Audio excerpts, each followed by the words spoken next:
Өдрийн мэнд хүргэе.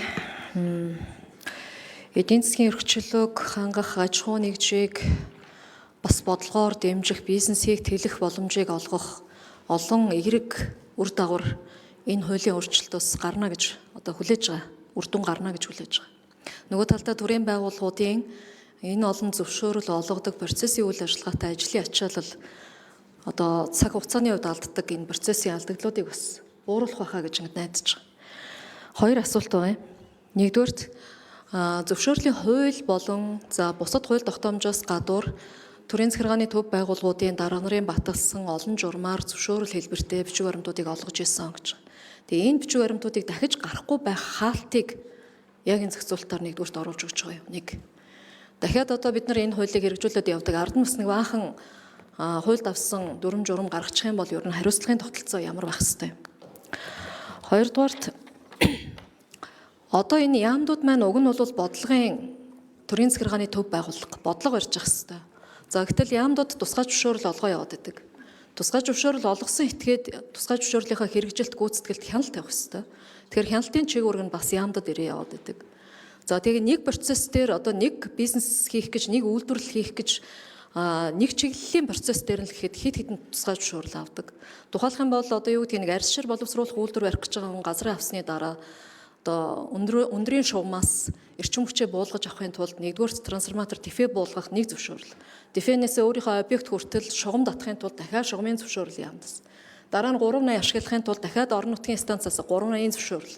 Гэх мэтлэн ингээд нэг үйл ажиллагааны зөвхөн нэг хэсэг дээр нь гэхдээ одоо хэд хэдэн зөвшөөрөл авдаг энэ яамнаас олгогддог ийм асуудал байгаад байна. Тэгэхээр төрийн захиргааны төв байгууллага өөрөө зөвшөөрөл олгож гүйцэтгэл хянах нь ер нь хэр зохистой юм бэ? Энэ тал дээр ер нь ямар бодлого барьж оруулсан бэ гэдгийг тодруулъя. За сая хариултан дотор одоо бас манай мэргэжлийн байгууллагуудаас хариулж байна. Энэ мэргэжлийн экспертүүд төрийн бас байгууллагуудад зөвшөөрөл олгох асуудлыг шалжуулна гэж. Энд чинь эргээд бизнесийн хэлбэр рүү шилжчих юм биш үсттэй.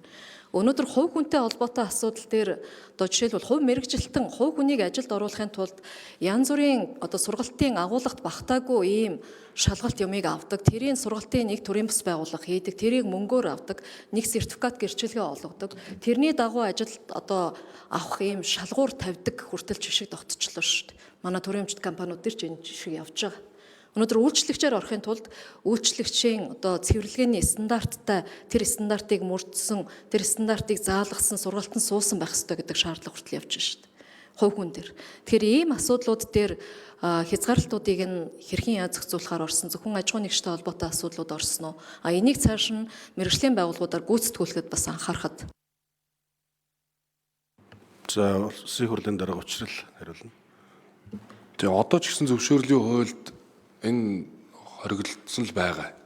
Одоо зөвшөөрлийг өөр одоо ямар нэгэн хэлбэрээр гэрчлэгээ гэж нэрлэнэ үү, магадлалын итгэмжлэл гэж нэрлэнэ үү, сертификат гэж нэрлэнэ үү, ямар нэгэн зөвшөөрлийн хэлбэрийн одоо эрхийг олохыг хориглоно.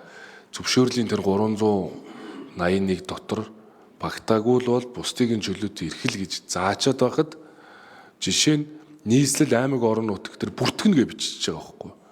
Тэгээ оюутлын цэг байгуулна бүртгэнэ гэдэг. Бүртгэхгүй бол эхлэхгүй л гэсэн үг. Гэхдээ тэр чинь гэрчлэгээс ямар ялгаа байх юм. Тэгээ хүмүүсийг ингээд ажилд хийхэд нь түүх учруулад байдаг. Өнөөдөр байгаль орчны чиглэлээр 9 баримт бичгийг олгохдоо 42 шат дамжлагтай байна. Байгаль орчны салбарынхаа. Соёл боловсролын чиглэлээр 20 баримт бичгийг олгохдоо 80 шат дамжлагтай байна. Хүнс үдэ аж ахуй хөнгөн үйлдвэрийн чиглэлээр 19 баримт бичгийг олгохын тулд 138 шат дамжлага дамжуулж байгаа шүү дээ. 138. Дээс томдог үлгэр шиг юм болж байгаа. Нэг ерөөсөө цонхноос цонхны хооронд. Эрүүл мэндийн чиглэлээр 33 баримт бичиг олгохдоо 126 шат дамжлагтай. Тэгээ юу гэдэг вэ гэхээр нэг журам байгаамаа, нэг сайдын тушаал байгаамаа, одоо яалч болдгоо маа гэдэг. Тэгэнгүүт энэ хуулиар бол тэр журмаар зохицуулах харилцаануудыг хууль руу татж авч байгаа. Хууль руу татж авч байгаа. Тэгэхээр 100-аад журмыг цуцлана. Энийг засгийн газар зөрөгтэй хийх ёстой. Тэгээ эн чинь хэрэглэхийн дарга байхад, эдийн засгийн сайд байхад хэрэглэхийн дарга зөвшөөрлийн зөвлөлийг байхсан. Эдийн засгийн сайд байхад зөвшөөрлийн санг хариуцсан байхгүй. Тэгээ явж байгаад их хурлын даргаар томилогдоод ган үй гишүүнтэй энэ ажил дээр хамтарч ирсэн учраас энэ ажлыг явуулсан. Ган үй гишүүн шадар сайд болоод удаагүй байгаа учраас эрх мэдлээсээ салъя гэдэг. бас ихтгэл үнэмшил нь хэвээр байх шиг байна. Жилийн дараа ямар болохыг бас хэлж мэдэхгүй байдаг учраас засгийн газрын гишүүд энийг ярихаар энэ болдгүй мэл. Ерөөс болдгүй мэл. Та яагаад салбараа ингэж байгаа юм бэ? Та одоо болохгүй шүү дээ сайдаа гэд ингээд идэх байхгүй. Мэргэжлийн холбоо бэлэн биш шүү дээ. Хуульчдын холбоо өөрөө гэрчлэгийг өгөө сургалтаа гэд болоод шүү дээ. Яагаад та нар бэлэн, эднэр бэлэн биш үү дээ? Тэр цусгаас зөвшөөрөл өхийн төлөө тэнийг 10 20 нэгж юу гэж суудаа. Тэгэхээр авилгаас салыг бол ашиг сонирхлоос ангид бай гэвэл төрийн албан тушаалтнууд ажилдаа эзэн болоод хин нэгийн хамааралгүйгээр ажиллаа хийгээвэл зайлшгүй л энийг ингэж явуулах ёстой. Тэгээд нэр ус сольдог ийм одоо асуудлуудаас одоо холдох ийм боломж энэ хуулиар бол одоо нээгдэнэ. За хоёрдугаар асуултан дээр чиг үүргийн шинжилгээг бол яамдууд дээр хийсэн юм аа. Чиг үүргийн шинжилгээнүүдийг хийсэн чинь яам өөрөө төрийн захиргааны төв байгууллага, төрийн захиргааны байгууллага 1 минут учрал дараа.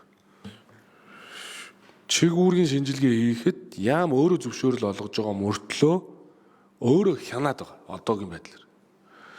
Тэр чинь юу гэхээр салбарын хяналтууд яамдууд дээр очсон чинь өөрөө зөвшөөрөл олгочоод олгосон хувийнхаа байгууллагуудыг сайдын дор байгаа газрын дарга улсын байцаагч гэдэг нэртэй нөхөр очиж шалгаад энэ чинь ер нь эмх замбраагаал алдчих штт.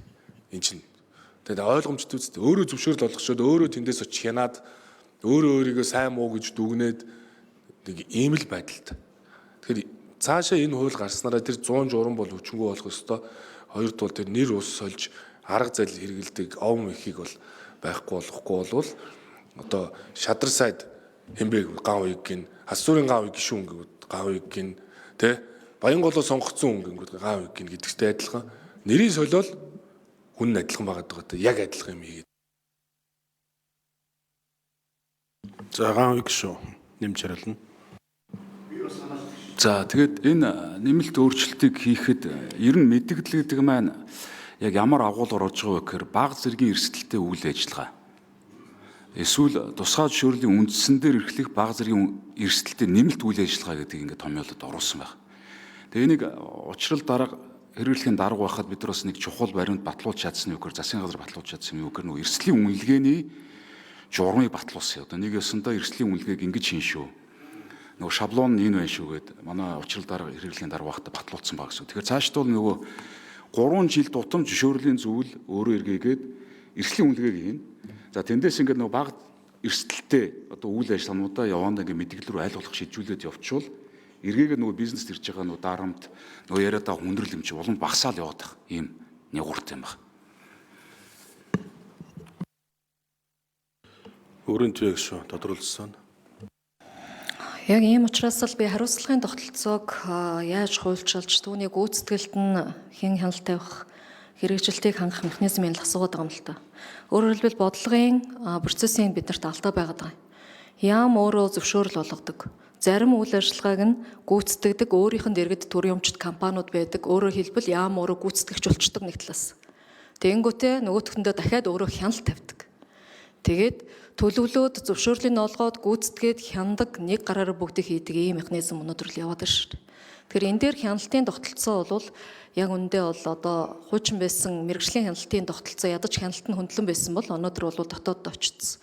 Тэгэхээр энэ асуудал яг энэ хуулийн төсөл дээр бас бүрэн сууснуул гэдгийг тодруулаад байгаа.